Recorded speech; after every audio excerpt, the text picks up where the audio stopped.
나의 구원이 그에게서 나는도다. 오직 저만 나의 반석이시요 나의 구원이시요 나의 산성이시니 내가 크게 유동치 아니하리로다. 오직 우리의 든든한 반석이 되시며 우리의 피난처 되시는 주님, 지난 한 주간도 주님께서 이 세상의 여러 가지 다양한 환경 속에서 우리를 지켜주시고 보호하여 주셔서 이 시간 주님께 나와 감사와 찬양과 경배를 드립니다. 이 시간 오직 주님만이 홀로 영광을 받으시옵고 경배를 받으시옵소서. 주님, 우리의 삶의 순간순간을 오로지 주님께서 인도하여 주시기를 간구합니다. 우리로 주님을 전적으로 의지할 수 있는 믿음을 허락해 주시옵고 우리에게 힘든 일이 있거나 감당할 수 없어 보이는 일이 우리 앞에 펼쳐질지라도 하나님의 귀한 말씀만을 붙잡고 나아갈 수 있는 강건함을 허락하여 주십시오. 주님, 주님께서는 우리의 나약함을 아십니다. 우리가 세상의 유혹에 빠지거나 죄를 생각할 때 혹은 죄를 지을 때 즉시로 애통하고 참여할 수 있는 마음을 허락하여 주셨고 우리의 일상 가운데 항상 주님께서 베풀어 주신 은혜만을 생각하고 감사할 수 있도록 인도하여 주십시오. 그래서 그리스도의 선하심이 우리의 삶 가운데 나타나며 주님께서 우리에게 명하신 사명을 감당할 수 있도록 지혜를 허락해 주셨고 온전한 주님의 뜻만을 행할 수 있는 믿음을 허락해 주셨기를 간구합니다. 주님, 이 시간 이 나라를 위해서 간구합니다. 정치 경제적으로 이 나라를 둘러싼 환경들이 너무나도 엄중하며 계속되는 북한의 도발과 주변국들의 이해관계로 인하여 어떤 것 하나 제대로 된 해결 방법이 보이지 않고 있습니다. 이러한 가운데 국가의 지도자를 새로 선출하는 선거가 10여일 앞으로 다가왔습니다. 이번 선거에서는 하나님을 경외할 줄 알며 진정으로 국가와 국민을 위하는 온전한 지도자가 선출될 수 있도록 인도해 주셨고 선거하는 우리 모두들에게 바른 판단을 내릴 수 있는 지혜를 허락하여 주시기를 간구합니다. 주님, 이 나라를 불쌍히 여겨주셔서 이 나라를 내버려 두지 마시옵고 바른 길로 인도해 주십시오. 또한 하나님의 몸된 교회들이 이를 위하여 바로 서며 이 세상의 빛과 소금의 역할을 바르게 할 수 있도록 이 나라의 교회들을 들이켜 주시기를 간구합니다. 하나님, 이 나라가 나아갈 길을 주님께서 보여주시고 인도해 주십시오. 세상의 여러 가지 사상과 사조들은 주님의 길과는 다른 길로 우리를 인도하려 하며 우리 아이들 또한 이에 휩쓸리기 너무나도 쉬운 환경이 펼쳐지고 있습니다. 주님께서 우리를 인도하고 붙잡아 주시지 않는다면 우리는 이 세계의 거대한 소용돌이 속에서 헤쳐나올 수 없사오니 우리를 붙잡아 주시옵고 나아갈 길을 보여주시기를 간구합니다. 또한 이 성가교회와 또 항상 함께하여 주시고 인도하여 주셔서 세상의 헛됨에 휩쓸리지 않고 세상 것을 바라보지 않게 하시고 오직 하나님의 말씀만을 붙잡고 오직 성령님만을 의지하며 주님께만 영광을 돌리는 교회가 되게 하시옵소서.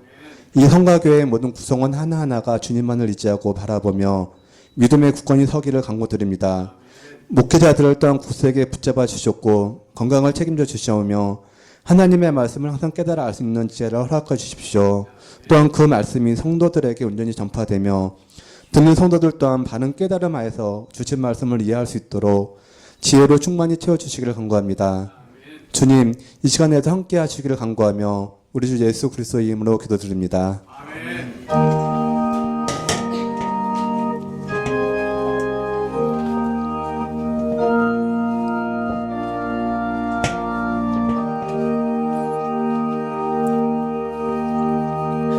예, 말씀은 계시록 12장 1절부터 4절까지 말씀입니다. 계시록 12장 1절부터 4절까지 신약 410쪽입니다.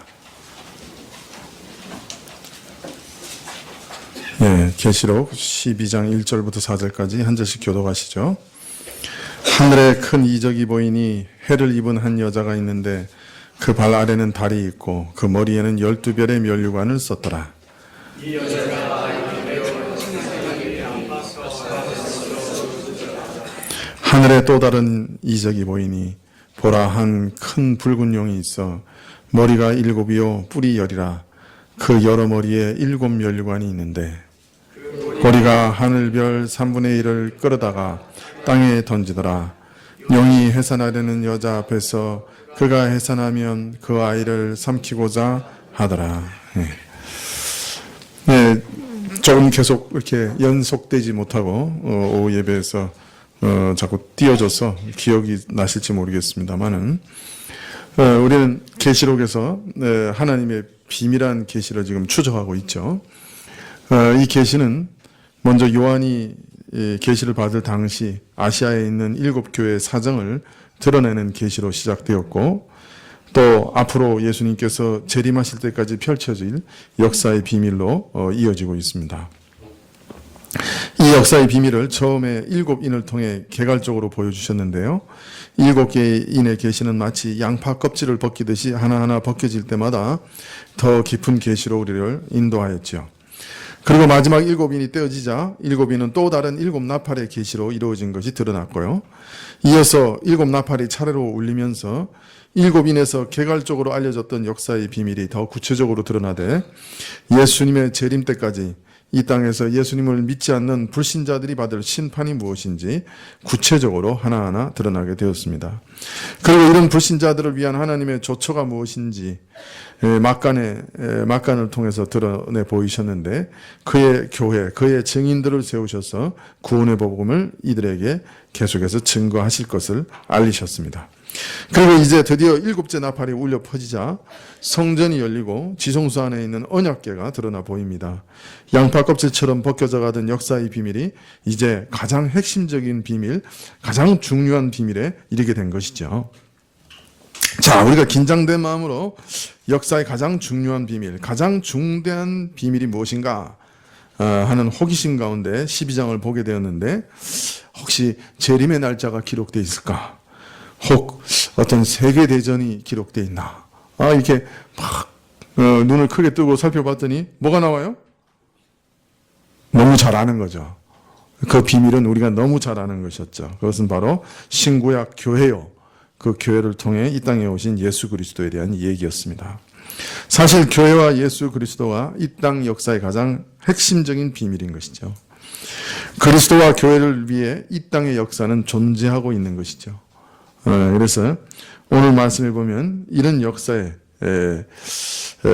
이런 중차대한 비밀 가운데 또 하나의 중요한 요소가 있다 하는 것을 알리시고 있습니다. 오늘 그런 비밀을 살펴보려고 합니다.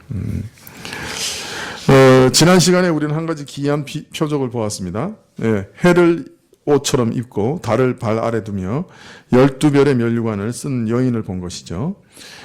이 땅에 있는 가장 탁월한 천체들의 영광을 빌려 이 여인의 영광을 지금 우리에게 계시하고 있지만, 사실 이 여인의 영광과 권세는 땅 차원을 초월한 신령한 영적인 차원의 것이죠. 자, 그러면 이 영광스러운 여인이 누구냐? 계시록 12장 17절에서 하나님의 계명을 지키며 예수의 증거를 가진 자들을 가리켜 이 여인의 남은 후손이다, 이렇게 말하고 있습니다. 그러므로 이 여인은 우리 믿는 자의 어머니라고 할 수 있는 교회, 언약 백성 이스라엘을 낳은 어머니, 12변의 면류관을 썼다고 했기 때문에 12 이스라엘 지파를 다스리는 이스라엘을 상징하는 것이라고 볼 수 있겠습니다. 즉 신구약의 교회가 바로 이 여인인 것이죠. 우리 신구약의 교회가 이렇게 영광스러운 것이다. 사실은 하나님 앞에서 영적으로 보면 교회는 이렇게 영광스러운 것이다 하는 것을 알리고 있는 것이죠. 그런데 이 여인이 아이를 잉태한 다음에 임산하여 아이를 낳기 위해 고통하며 부르짖었다고 말합니다. 여기서 아이는 12장 5절에 보면 철장으로 만국을 다스릴 남자라고 했기 때문에 분명 오실 메시아, 즉 예수 그리스도를 말씀하고 있는 것이죠. 즉 예수 그리스도를 낳기까지 구약교회는 오랫동안 고난당하고 고통하였다 하는 것을 상징적으로 보여주고 있습니다. 자, 오늘 이 말씀에 이런 와중에 3절에 하늘에 또 다른 표적이 보였습니다. 12장 3절 상반절에 보면 하늘에 또 다른 이적이 보이니 보라, 한 큰 붉은 용이 있어. 여기 비밀한 역사의 세 번째 요소가 나타납니다. 교회, 예수 그리스도, 그리고 붉은 용. 이것이 인류의 역사를 이렇게 움직여가는 그 중요한 요소 중에 세 요소죠. 그래서 교회, 예수 그리스도, 용. 그래서 12장은 그리스도, 교회, 용의 얘기예요. 자, 그런데 이 용이라고 하는 것은 성경에서는 흔히 하나님을 대적하는 강력한 세력을 나타내고자 할 때 사용하는 상징적인 표현입니다. 예를 들면 이사야서 51장 9절에 여호와의 팔이여 깨소서 깨소서 능력을 베푸소서 옛날 옛 시대에 깨신 것 같이 하소서 라합을 점이시며 용을 찌르시니가 어찌 주가 아니시며. 예, 이 이사야서 51장 9절은 옛날 이스라엘이 애굽을 탈출해 나올 때 일을 기억하면서 노래하는 것입니다. 하나님께서 라합이나 용과 같이 거대한 사람으로서는 감당할 수 없는 힘을 지닌 괴수 같은 용과 같은 괴수 같은 애굽을 심판하여 무력하게 하셨다 하는 것을 노래하고 있는 것이죠. 하나님께서 그 백성을 애굽에서 구원하여 내시되 홍해를 갈라 건너게 하신 일을 상기시키는 말씀입니다. 즉 여기서 용은 애굽을 나타내는 것이죠. 또 이사야서 27장 1절에는 그날에 여호와께서 그 견고하고 크고 강한 칼로 날렘 리오야단 곧 꼬불꼬불한 뱀 리오야단을 벌하시며 바다에 있는 용을 죽이시리라. 이 이사야서 27장 바로 앞에는 억울한 피를 흘린 모든 악한 세력이 심판받는 날이 올 것이다 라고 하는 선포가 나옵니다. 그리고 그 심판이 어떻게 절정에 이르게 될 것인가 하는 것을 보이시는 것이 27장 말씀인데요. 바로 여호와께서 크고 강한 칼로 리오야단을 심판하시는 일로 하나님의 심판은 절정에 이를 것이다. 그렇게 말씀합니다. 즉 하나님이 마지막 하나님의 심판의 마지막 최후의 절정은 뭐냐? 이 바로 리오야단, 이 또아리튼 뱀, 즉 용을 죽이시는 그의 칼로 죽이시는 일이 될 것이다. 그렇게 말씀하고 있습니다. 자, 오늘 계시록에서는 그런데 이 용의 정체를 아주 정확하게 밝히고 있는데요. 계시록 12장 9절 상반절에 보면 큰 용이 내어 쫓기니 옛 뱀, 곧 마귀라고도 하고 사단이라고도 하는 온 천하를 꿰는 자라. 그래서 이 용은 바로 옛 뱀이다. 즉 창세기에 하울을 꼬신 바로 그 자요. 또 마귀이기도 하고 사탄이라고 불리기도 하는 자요. 온 천하를 꿰던 자다. 그래서 용의 정체를 아예 분명하게 마귀다 이렇게 가르쳐주고 있습니다. 자, 그런데 이 용의 묘사를 보면 제일 먼저 이 용은 무슨 색깔이라고 그래요? 붉은 용이다. 그렇게 얘기합니다. 붉고 큰 용이다. 붉은 용이라는 말은 뭘 상징하는 말일까요?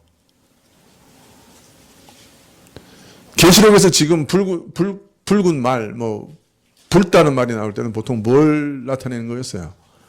살육과 피를 나타내는 거죠. 사람의 피. 예. 그래서 이 붉은색은 피의 색깔이라고 할 수 있습니다. 계시록에서 사단과 사단의 추종자들은 성도들의 피를 흘리게 하는 자들로 묘사되고 있죠. 또 예수님께서도 요한복음 8장 44절에 너희는 너희 아비 마귀에게 났으니 너희 아비의 욕심을 너희도 행하고자 하느니라. 저는 처음부터 살인한 자요 라고 말하고 있습니다. 그래서 아담을 거짓말로 속여서 죽여버렸죠. 당장 죽지는 않았지만 그러나 그 영혼은 하나님 앞에서 죽어버렸죠. 그래서 그 다음에 시간이 지나면 육신도 죽게 되는 거죠. 그래서 최초로 살인한 자, 그게 뱀이죠. 용이죠. 마귀죠. 그래서 이 용이 색깔이 붉다는 말은 이 용은 누구라는 뜻일까요? 살인자다라는 말입니다. 거의 묘사가 무시무시합니다. 살인자 용, 붉고 거대한 용, 아주 무시무시한 자가 등장합니다. 자, 이 용에 대한 묘사가 계속 12장 3절 하반절에 나오는데요. 머리는 7이요 뿔이 10이라. 그 여러 머리에 7면류관이 있는데 7머리에 10뿔을 가졌고 7머리에는 7면류관을 썼습니다. 여기 머리에 7면류관을 썼다 할 때 이 머리는 보통 뭘 나타냅니까? 계시록에서는 어떤 주권을 나타냅니다.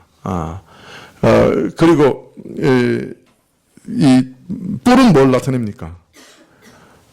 뿔은 힘, 파괴력, 능력 이런 것을 나타냅니다. 그러니까 지금 이 용은 어떤 거예요? 이 어마어마한 능력을 가지고 파괴력을 가지고 있고 살인자요. 그 다음에 세상에 7머리를 가지고 있는 주권을 가진, 세상의 주권을 가진, 넓은 온 세상의 어떤 면에서 주권을 가진 그런 자로 등장하고 있는 것이죠. 자, 그런데 이 묘사를 지금까지 어린 양 예수님의 묘사와 비교해 보면 한 가지 흥미로운 사실을 발견하게 돼요. 자, 계시록 5장 6절에 보면 어린 양에 대한 묘사가 나오는데요. 네, 누가 한번 읽어주시겠어요? 계시록 5장 6절.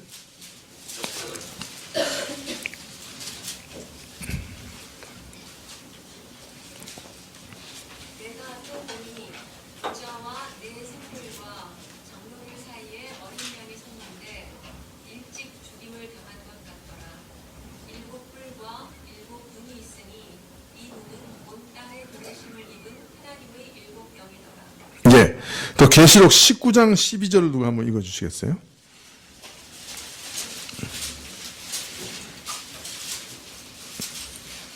(19장 12절)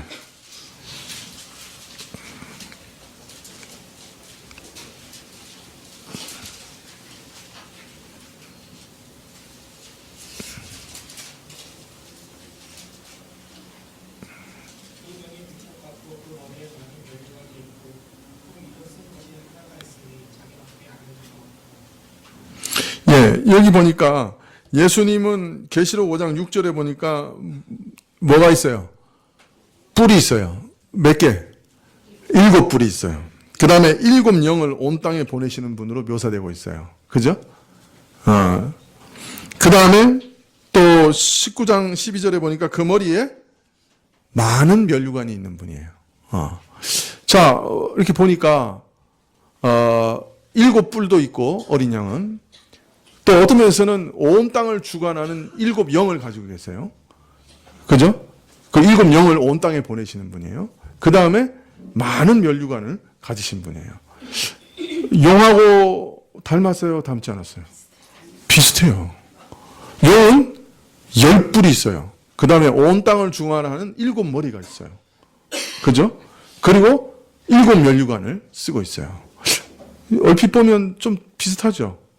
예수님은 완전수인 7뿔을 가지고 계시고 온 땅에 가서 살피는 7눈, 7영을 가지고 계세요. 그리고 면류관을, 많은 면류관을 가지고 계세요. 어때요? 닮았어요? 안 닮았어요? 닮았죠. 뿔, 주관하는 머리, 그죠? 면류관, 아주 닮았어요. 왜 이런 묘사가 나오는 걸까요?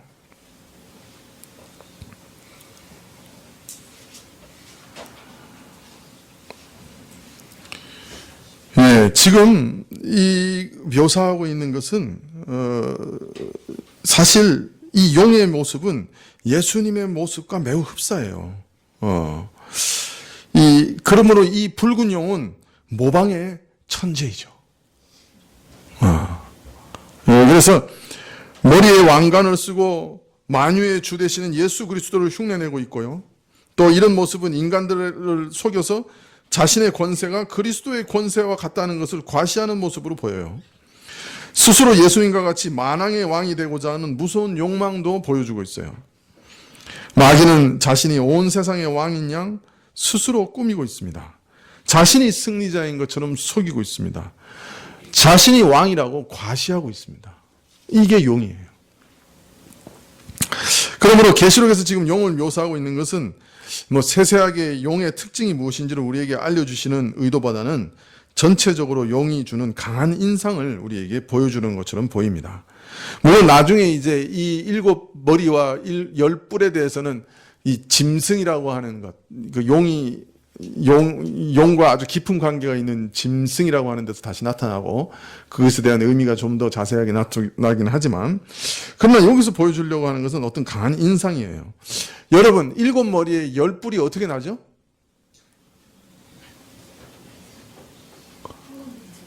하나에 2개씩 나오면 14개인데 하나씩 나고 몇 개만 2개 나고 여기서 그러니까 이거는 뭔가 이렇게 우리 보고 그림을 그리라는 얘기가 아니잖아요. 예, 그죠? 이런 그림을 만들어낼 수 없잖아요. 우리 머릿속에. 7머리인데 10뿔, 이건 참 만들어내기 어렵잖아요. 여기서 얘기하는 것은 어떤 인상이죠. 아주. 상징이고. 근데 이 용은, 예수님처럼 보이고 싶어 하는 거예요. 그러니까 그 묘사가 예수님과 매우 흡사해요.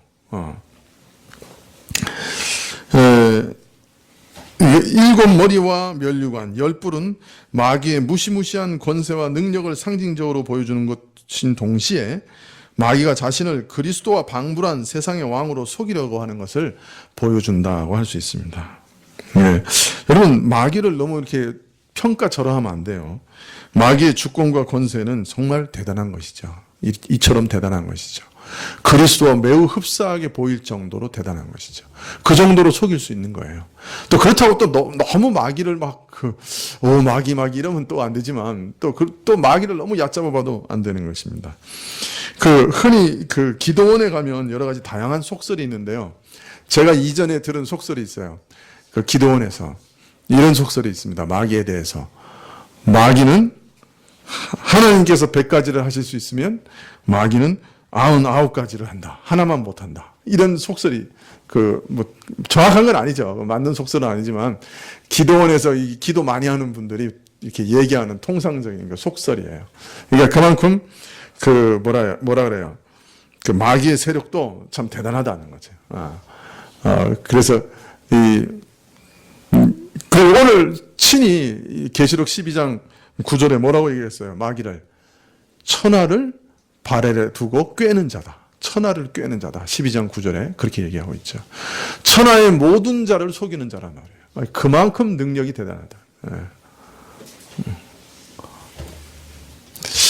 우리는 마귀에게 속고 있지 않죠? 잘 속아요? 매일 속아요? 참, 우리가 마귀하고 싸우려고 그러면 참 난감하죠. 눈에 보여야 붙잡고 싸울 건데, 손에 잡히지도 않고, 창으로 찌를 수도 없고, 칼로 벨 수도 없고, 상대하기 어렵죠. 사람은 마귀를 대적할 방법이 없어요. 그러나 다행스럽게도 우리는 이 마귀를, 공중의 권세 잡은 자를, 멸하신 분이 계시죠. 그분이 그리스도이신 것이죠. 그래서 참 그리스도가 얼마나 놀라운 분이시냐, 얼마나 영광스러운 분이시냐, 얼마나 권세 있고 능력이 많으시냐. 그것은 마귀를 대적하고 쫓아내실 수 있다 하는 것만 해도 참 대단한 것이죠.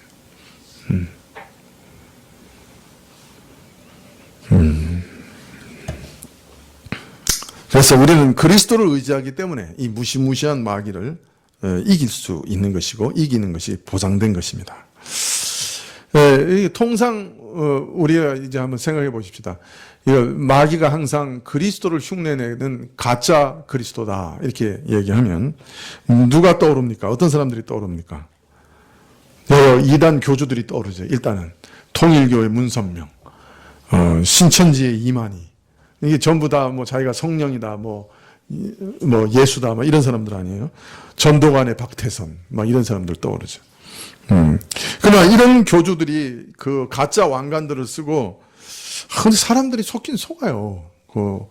박태선 씨가 그 한강 백사장에서 설교할 때 하늘에 이렇게 탁 손을 들면 하늘 손가락 위에서 불꽃이 팍팍 튀고 그랬대. 정동 감리교에서 설교하는데 얼마나 은혜롭게 설교하는지 목사님들이 앞에 10명이 무릎 꿇고 들었다는 거예요. 그래서 이 사람이 교만해져가지고 자기가 성령이라고 그러면서 자기 따라 들어오면 다 산다고. 그래서 4만 명이 자기 전 재산 다 팔아가지고 따라서 신앙촌에 들어갔잖아요. 더 웃긴 거는 자기 발 씻은 물이 만병통치약이라고 발 씻은 물을 팔았어요. 근데 또 사람들 그거 사서 먹었어요. 끔찍해. 그 더러운 거를 갖다가 만병통치약이라고.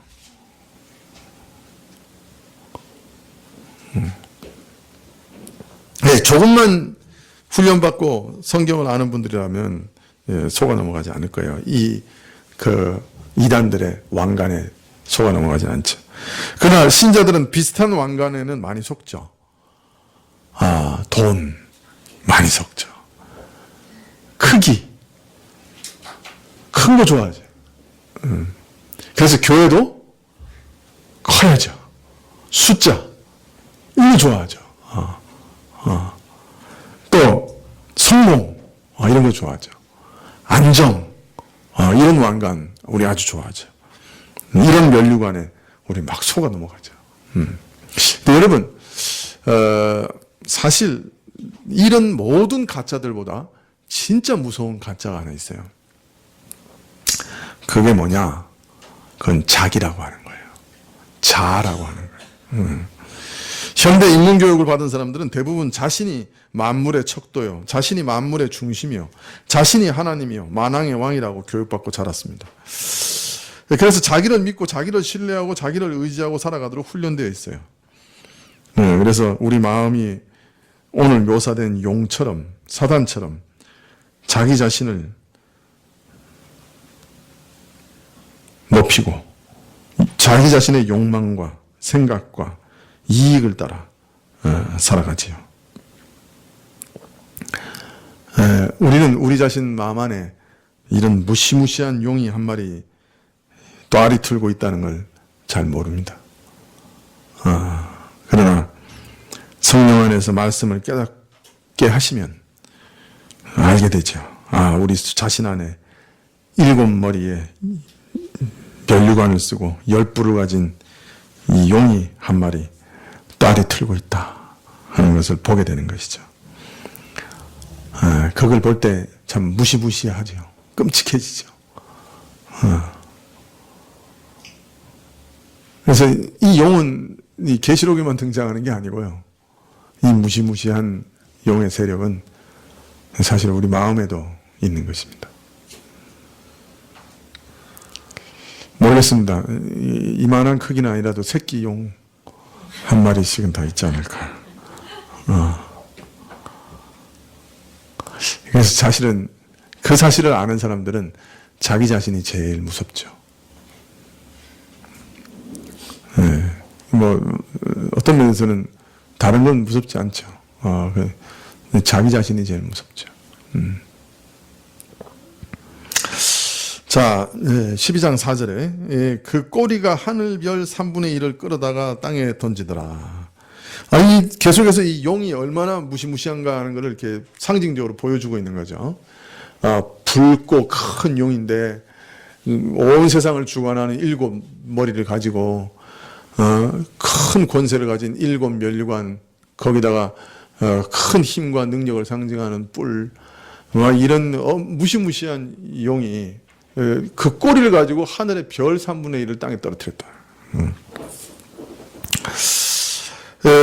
사단이 그 힘센 꼬리로 하늘 별 3분의 1을 쓸어 땅에 떨어뜨렸다고 하는데 여기서 먼저 꼬리로 떨어뜨렸다고 합니다. 선지서에서는 보통 이 꼬리를 거짓 선지자를 상징하는 말로 사용합니다.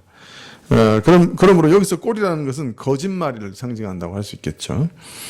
여기서 별은 통상 하늘의 영적 존재, 즉 천사를 상징한다고 많이 생각합니다. 즉 마귀가 이전에 천사 3분의 1을 거짓말로 타락하게 한 장본이었다는 것이죠. 천사였는데 천사 중 3분의 1이 타락해서 악한 영이 되었다. 그래서 마귀와 함께 한 악한 영들은 천사였으나 범죄함으로 타락하여 마귀와 악한 영이 되었다. 이렇게 생각합니다. 이런 사실을 유다서 1장 6절에서 이렇게 얘기합니다. 한번 찾아볼까요? 유다서 1장 6절. 누가 한번 읽어주시겠어요?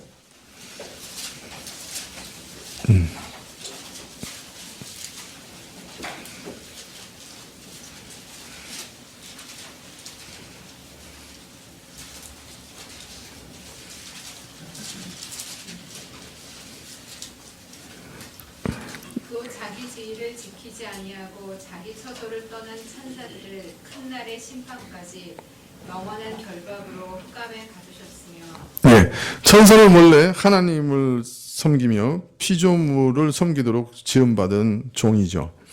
사람과는 달리 활동 영역이 이 땅에 매여 있지 않고 신령한 하늘의 영적인 영역에까지도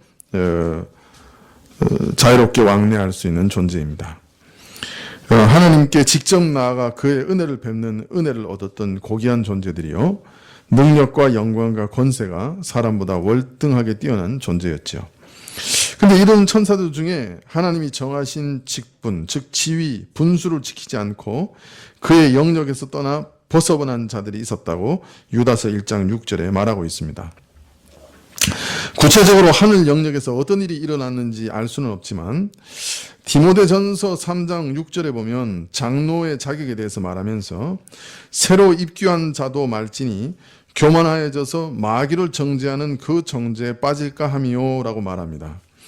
그래서 마귀가 지은 죄가 교만, 즉 자기를 높여 하나님의 권세까지 이르려고 한 교만의 죄가 아닌가 그렇게 짐작합니다.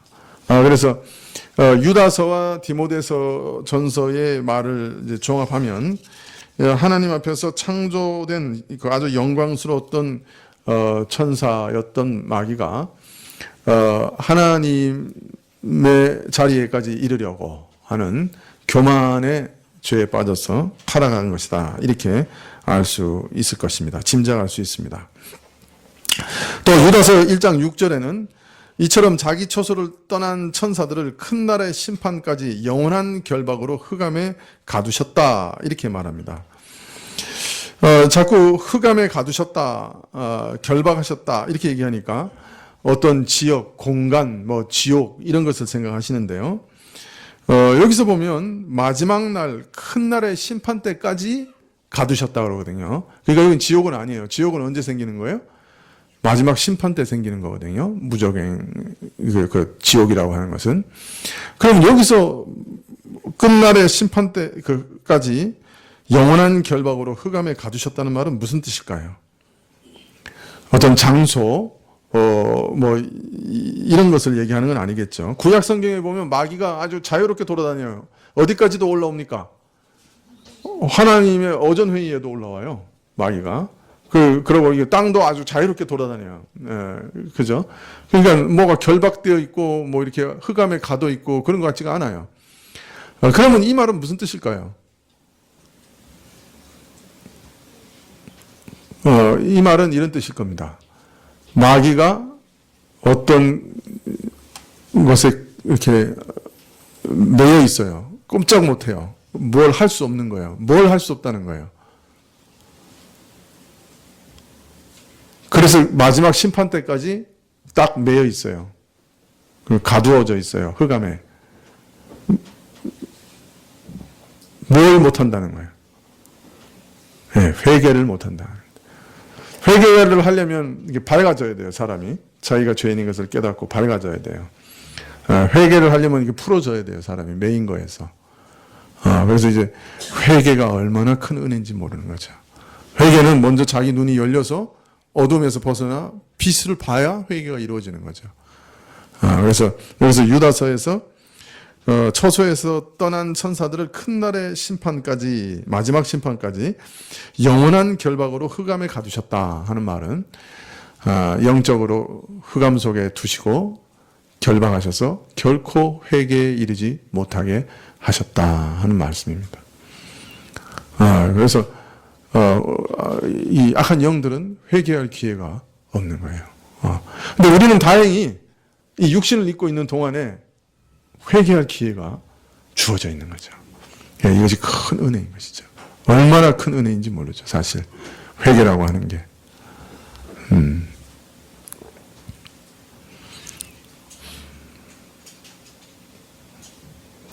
우리는 정말 어떤 때는 회개하고 싶어도 회개가 안 될 때가 참 있죠. 마음을 아무리 돌이키고 싶은데도 돌이켜지지 않죠. 죄의 유혹이 너무 강하고 그러면 이 죄를 막 너무너무 짓고 싶죠. 회개가 안 되죠. 근데 거기서 돌이켜서 회개하기 시작했다. 이건 어마어마한 큰 은혜인 것이죠. 자, 그런데 이렇게 마귀가 타락하고 그 정해진 영역에서 떠나 벗어난 일이 언제 있었느냐 하는 것은 성경에 명확하게 말하지 않습니다. 요한복음 8장 44절을 다시 보시면 너희는 너희 아비 마귀에게 났으니 너희 아비의 욕심을 너희도 행하고자 하느니라. 저는 처음부터 살인한 자요. 이렇게 얘기합니다. 그래서 여기서 처음부터라는 말이 아르케라는 말입니다. 근원부터 또는 시초부터 이렇게 말할 수 있겠죠. 그러니까 물론 분명 이제 하와가 타락할 때 그 이전에 마귀가 분명히 타락했겠죠. 글쎄요. 근데 시점을 찾기가 참 어렵습니다. 성경에. 근데 보면 하나님께서 창세기 1장 31절에 6일간의 모든 창조를 보시고 나서 뭐라고 그러냐면 보시기에 좋았다. 그렇게 얘기하세요. 네, 그렇다면 그 전까지는 혹시 마귀의 타락이 일어나지 않은 게 아닐까. 그리고 그 사이에, 그 다음에 안식일을 지나고 하와가 타락하는 그 사이에서 언젠가 마귀가 타락하지 않았나. 이건 상상입니다. 네. 성경이 말씀하지 않는 것은 괜한 호기심을 발동하지 않는 게 좋지요. 하여튼 마귀는 거의 창조와 함께 타락을 했습니다. 마귀는 지어지자마자 타락했습니다. 자, 오늘 이 일을 얘기하는 이유는 만일 이것이 이 꼬리로 별 3분의 1을 땅에 떨어뜨린 것이다 라고 하는 것이 만일 천사들의 타락을 얘기하는 것이라고 한다면 이전에 오래전의 얘기를 하면서 마귀가 얼마나 권세 있고 무서운 자인가 하는 것을 나타내기 위해서 오늘 이 말을 하는 것이다 이렇게 말할 수 있지요. 자, 그런데 이 별 3분의 1을 땅에 던진 일을 천사의 타락으로 보는 것이 통상적인 해석입니다만은 그러나 이것을 구약 말씀을 가지고 다시 해석해 보면 좀 다른 해석이 나올 수도 있습니다. 다니엘서 8장 8절을 한번 보시겠습니까?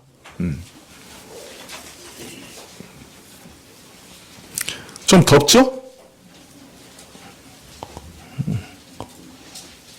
에어컨이 지금 틀어져 있나요?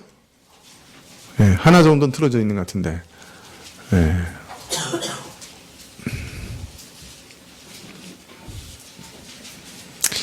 이 봄은 이 목사에게는 공포의 계절이에요. 춘곤증이라고.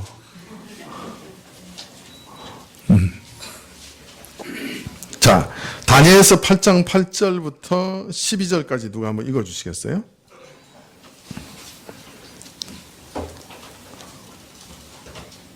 다니엘서 8장 8절부터 12절까지.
네. 무슨 말이에요? 염소가 한 마리 있는데 힘이 강대해져서 강성할 때 그 염소의 큰 뿔이 꺾였어요. 그리고 그 대신 현저히 뿔 넷이 하늘 사방을 향해 났어요. 근데 그 중 한 뿔이, 그 뿔 넷 중에 한 뿔이에서 또 작은 뿔이 나왔어요. 근데 그 뿔이 남편과 동편과 성소를 향해 자라더니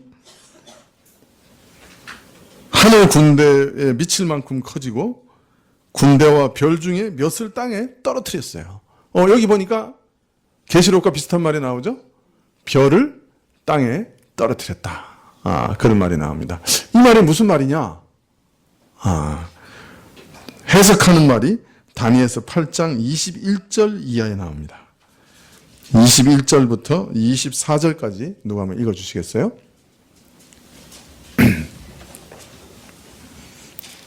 어려운 말을 해석하는 말이 다니엘서 8장 21절부터 있습니다. 털이 많은 수염소는 곧 헬라 왕이요 그 두 눈 사이에 있는 큰 뿔은 곧 그 첫째 왕이요 이 뿔이 꺾이고 그 대신에 네 뿔이 났은즉 그 나라 가운데 네 나라가 일어나되 그 권세만 못하리라. 이 네 나라 마지막 때에 패역자들이 가득할 즈음에 한 왕이 일어나리니 그 얼굴은 엄장하며 괴율에 능하고 그 권세가 강할 것이나 자기의 힘으로 말미암은 것이 아니며 그가 장차 비상하게 파괴를 행하고 자의로 행하여 형통하며 강한 자들과 거룩한 자들을 멸하리라. 네, 거룩한 백성들을 멸하리라. 이제 우리 성경에 이렇게 되어 있는데요. 자, 이 말씀은 뭘 나타내고 있는 거죠? 여기서 헬라 왕은 누구예요? 수염소? 네? 알렉산더를 얘기합니다. 네, 이게 이제 알렉산더가 일어날 것을 이미 다니엘서에서는 예언하고 있는 거죠. 자, 그런데 이 다니엘, 알렉산더가 일어나자마자 어떻게 돼요? 꺾여버려요. 죽어버려요. 그러고 나서 그 알렉산더의 왕국은 4개의 작은 나라로 나누어집니다. 이것도 역사에 그대로 이루어진 거예요. 그래서 많은 사람들은 이걸 이런 사건이 있은 이후에 썼다고 다니엘서. 그래서 이걸 또 뭐 다니엘이 안 쓰고 다니엘 뭐 2서, 3서 이렇게 얘기한 사람이 있어요. 하도 정확하게 예언하고 있으니까. 자, 그런데 그 4나라 중에 한 나라, 즉 시리아, 소아시아 등의 지역에 셀루시드라고 하는 왕조가 세워집니다. 자, 그런데 이 왕조의 왕들은 모든 동방의 사람들을 헬라화하는 게 목적이었어요. 그래서 모든 동방 종교들도 헬라화하려고 한 거죠. 자, 그러니까 유일신이신 그 하나님의 종교를 이 사람들은 어떻게 했겠어요? 파괴하고 다신교인 그리스의 신들을 섬기도록 만들려고 노력한 거죠. 그래서 예루살렘 성전에 번제단 대신에 헬라식의 제단을 세우고 성전 제사를 폐했습니다.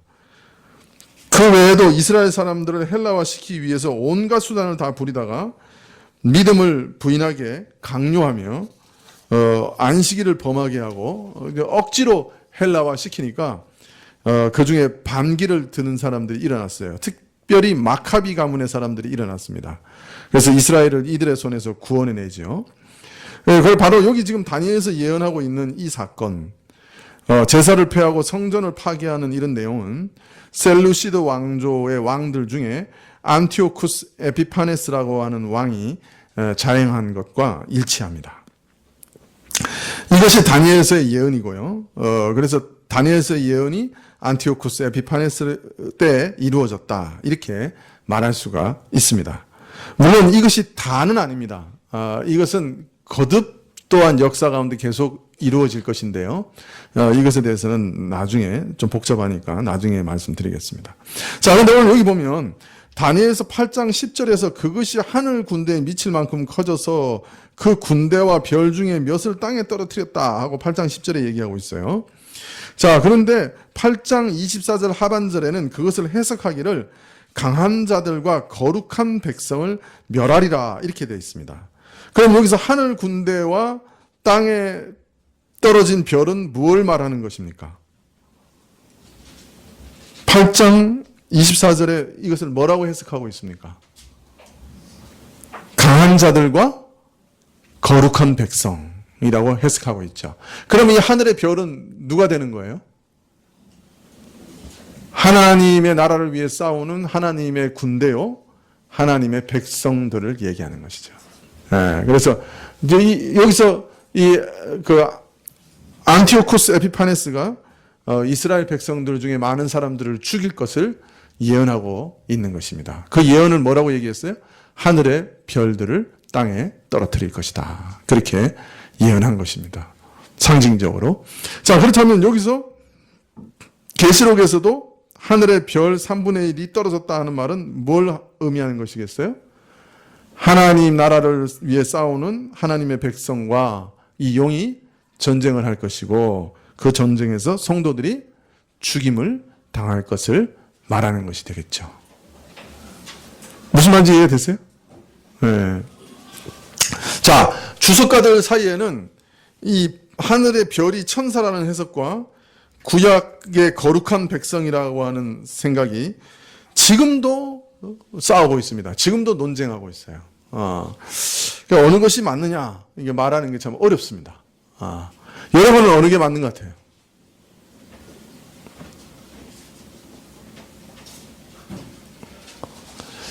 어느 게 맞든지. 자, 그런데 바로 뒤에 이어지는 말씀과 연결시켜서 보면 하나님의 백성으로 보는 것이 더 타당하지 않나 그렇게 생각이 듭니다. 자, 마지막 한 절 남았어요. 12장 4절. 예. 원고로는 20줄 남았어요. 자, 눈 뜨고 그 꼬리가 하늘별 3분의 1을 끌어다가 땅에 던지더라. 용이 해산하는 여자 앞에서 그가 해산하면 그 아이를 삼키고자 하더니, 자, 용이 해산하는 여자 앞에서 해산하면 아이를 삼키고자 한다 그랬어요. 참 붉고 큰 용 7머리에 10뿔을 가지고 하늘의 별 중 3분의 1을 땅에 던진 강력한 마귀가 여인이 아이 낳는 것을 기다렸다가 그 아이를 삼키려고 합니다. 여기서 아이는 누구죠? 예수 그리스도죠. 이미 우리가 봤죠. 5절에 그죠? 철장으로 만국을 다스릴 남자. 그것이 아이죠.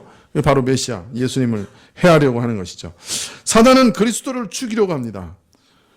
이것이 사단의 근본적인 목적이에요. 그리스도가 세상에 오셨을 때 맨 처음에 어떻게 죽이려고 했어요? 헤롯 왕을 도구로 사용해서 베들레헴의 2살짜리 아래에 있는 모든 아이를 다 죽였죠. 누구를 죽이기 위해서? 메시아를 죽이기 위해서. 이 사단은 성공한 것 같았어요. 어떻게 했어요? 메시아를, 예수님을 십자가에 매달아서 죽였어요. 성공한 것처럼 보였어요. 그러나 부활하셨죠. 그러나 이 사단의 이런 공격은 예수님 당시만 있었던 게 아니에요. 역사 속에서는 처음부터 붉은 용은 예수님이 오는 길을 막으려고 했어요. 하나님께서 아담이 타락하자마자 복음을 전하셨어요. 사실 창세기 3장 15절에 그 용의 자손과 여인의 후손으로 인류를 나누실 것을 얘기하시고 여인의 후손을 통해서 누구를 보내시겠다고? 메시아를 보내시겠다고 약속하십니다. 자, 그러니까 아담과 하와 속에 처음으로 태어난 형제가 있었어요. 누구요? 가인과 아벨이죠. 근데 가인은 살자로는 그 영적 혈통은 누구에게 속한 거였어요? 뱀에게 속한 사람이었죠. 그 다음에 아벨은 누구에게 속한 것? 여인의 후손이었죠. 그래서 아벨을 통해서 원래 메시아가 와야 되는 거죠. 여인의 후손을 통해서. 그런데 여인의 후손을 통해 메시아가 오는 것을 방지하기 위해서 뱀은 누구를 시킨 거예요? 용은. 그 형 가인을 시켰죠. 가인이 아벨을 죽여버렸죠. 그 여인의 후손이 오는 것을 방지하기 위해서 자기 동생을 죽여버린 거예요. 사실은. 그것을 하나님 보시고 또 다른 자손 셋을 주셨죠. 사단은 또 그 이후에 뭐 수없이 많은 이런 일들을 감행하지만 대표적으로 또 모세가 태어날 때 어떻게 했어요? 모든 남자애가 태어나면 강에 던져 죽이라. 그게 바로 용이죠. 애굽의 왕, 애굽 왕이. 그래서 메시아가 오는 계보를 끊어버리려고 했어요. 모든 이스라엘의 남자를 다 죽여버림으로 메시아가 오는 계보를 끊으려고 했어요. 또 하나님께서 다윗 왕가를 통해서 메시아가 오리라 약속하시니까 그 다음에는 집중적으로 누구를 공격했어요? 다윗 왕가를 공격했죠. 그래가지고 이세벨의 딸 아달랴가 유다의 시집오고 그 아달랴를 통해 왕손을 다 죽이려고 했죠. 이런 참 공격이 이스라엘 역사 가운데 계속해서 있었던 것이에요. 그래서 메시아의 계보를 끊어버리려고. 또 나중에 바벨론을 포로 잡혀간 다음에는 하만이라는 사람을 사용해가지고 이스라엘 사람을 다 죽이려고 했죠. 바벨론에서.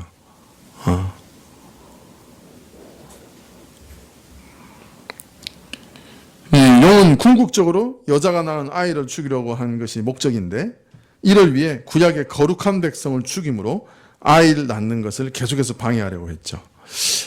만일 별 3분의 1이 하나님의 거룩한 백성이라고 한다면 바로 메시아를 죽이기 위해서 희생된 이스라엘의 백성을 상징하는 것이라고 말할 수 있겠죠. 무슨 말인지 이해되시죠? 네. 그 창세기 아담 이후로 언약의 계통에서 특별히 이스라엘을 선택한 이후에도 계속해서 하나님의 언약 백성들을 사단은 죽이려고 했어요. 없애려고 했어요. 그래서 메시아가 오는 것을 막으려고 했던 거죠. 근데 그때 희생된 사람들을 하늘의 별이라 그렇게 언급할 수도 있겠죠. 네, 그래서 용이 그 이스라엘 백성들을 계속 죽여왔다는 거예요. 그래서 3분의 1을 죽였다. 그렇게 말할 수 있을 것입니다. 만약 이렇게 해석한다면 별 3분의 1은 누구로 해석하는 게 더 좋겠어요? 이스라엘의 거룩한 백성들로 해석하는 것이 좋을 듯합니다. 예. 자, 사실 계시록 12장 1절부터 4절은 구약 교회의 역사를 한눈에 보이도록 상징적으로 말씀하신 거죠. 그죠? 이 상징을 보면 구약 교회의 역사를 한눈에 볼 수 있어요. 그리고 구약 교회의 역사의 본질이 뭐냐 하는 것을 한눈으로 볼 수 있습니다. 사실 구약은 메시아를 잉태한 구약 교회를 마귀가 죽이려고 하는 투쟁의 역사다. 이런 관점으로 요한은 탁 우리에게 보여주고 있는 것이죠. 사단이 끊임없이 오실 그리스도를 그 계보를 파괴하고 죽이려고 하는 역사였다 하는 것을 지금 요한은 이 상징을 통해 탁 우리에게 보여주고 있습니다. 이 요한계시록은 참 대단한 책인데 아주 간단한 상징 몇 마디로 어마어마한 내용을 거기 이렇게 다 표현하고 있어요. 그게 참 기가 막혀요. 이 요한계시록을 보면 한 장면의 그림을 보면 거기 안에 구약 역사가 다 여기 담겨 있는 거예요. 사실은 어마어마한 역사가 여기 다 담겨 있는 거예요. 그리고 구약의 그 역사의 본질이 뭐냐? 메시아의 계보를 지켜내려고 하는 하나님과 그 계보를 끊어 없애려고 하는 마귀와 영적인 전쟁이 이스라엘의 역사다. 이렇게 탁 한마디로 한 상징으로 보여주고 있는 거예요. 자, 그러므로 우리가 구약을 읽을 때 이 관점을 잃어버리면 사실은 전체 방향을 잃어버리게 돼요. 구약이 도대체 뭘 얘기하고 있는 거야? 이렇게 되는 거죠. 하여튼 복잡한 사건들이 너무 많으니까 도대체 구약에서는 뭘 얘기하고 있는 거지? 이제 이렇게 되는 거예요. 이스라엘의 죄와 실패를 얘기하는 건가? 근데 왜 이스라엘이 죄를 짓고 실패해서 아무것도 나은 것이 없게 되어버렸나 말이에요. 잉태를 했지만 왜 아무것도 나은 것이 없게 됐냐 말이에요. 이사야서에 그렇게 얘기하잖아요. 그죠? 바로 뱀이, 그 용이 역사에서 그렇다는 거예요. 그러나 이러한 영적 전쟁의 중심에는 늘 그리스도와 교회가 있었고 다음 주에 분명히 드러나게 되겠지만 이 싸움에서 그리스도가 승리하시죠. 그래서 우리는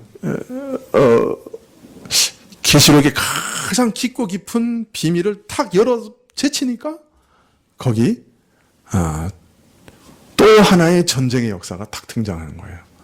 교회와 그리스도와 용의 전쟁이죠. 근데 그것은 일단 지나온 과거의 역사도 그 전쟁의 한 부분이었다는 거예요.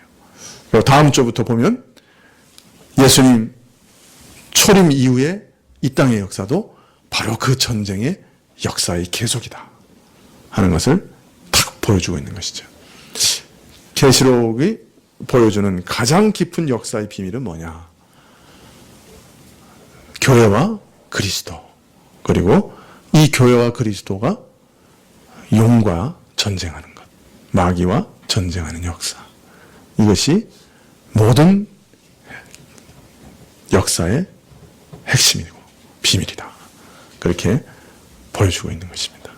그래서 오늘 우리는 한 장면을 통해서 구약의 전체적인 흐름과 본질이, 구약은 뭘 우리에게 보여주고 있는가 하는 것을 아주 인상 깊게 한눈에 볼 수 있는 것을 이제 발견한 것이죠. 그래서 우리가 구약을 읽을 때 이 방향, 이 축을 잃어버리면 안 된다. 그렇지 않으면 구약을 올바로 해석하기 어렵다 하는 것을 또 이해할 수가 있습니다. 다음 시간에는 이제 그리스도의 승리, 그리고 그 이후에 교회 역사 하는 것들을 쭉 보여주시는데 그것을 보겠습니다. 기도하시겠습니다.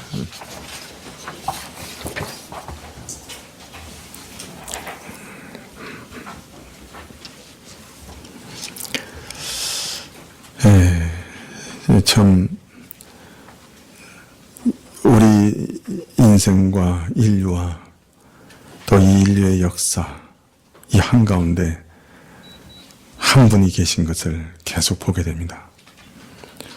정말 소중한 분, 우리 영혼을 다 들여 사모할 분, 우리가 모든 힘을 다 들여 붙잡아야 할 분, 예수 그리스도가 계신 것을 발견합니다. 주여 우리에게 알리소서. 예수님이 누구신지 알려주시옵소서.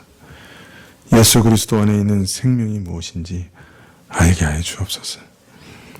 우리도 그 안에서 발견되게 해 주시옵소서. 주님, 성경을 통해서, 성경의 모든 부분을 통해서 끊임없이 손가락으로 가리키는 것처럼 예수님을 가리키고 있는데 우리 눈이 그 손가락을 따라 주님을 보게 해주시고 주님 안에 있는 모든 은택을 누리게 하옵소서. 예수님의 이름으로 기도합나이다. 아멘. 주님을 주신 기도로 예배를 마친 후에 이 나라를 위해서 특별히 있을 대선을 위해서 기도해 주시면 고맙겠습니다. 하늘에 계신 우리 아버지시여, 이름이 거룩히 여김을 받으시오며 나라에 임하옵시며 뜻이 하늘에서 이룬 것 같이 땅에서도 이루어지이다. 오늘날 우리에게 일용할 양식을 주옵시고 우리가 우리에게 죄 지은 자를 사하여 준 것 같이 우리 죄를 사하여 주옵시고 우리를 시험에 들게 하지 마옵시고 다만 악에서 구하옵소서. 대개 나라와 권세와 영광이 아버지께 영원히 있사옵나이다. 아멘.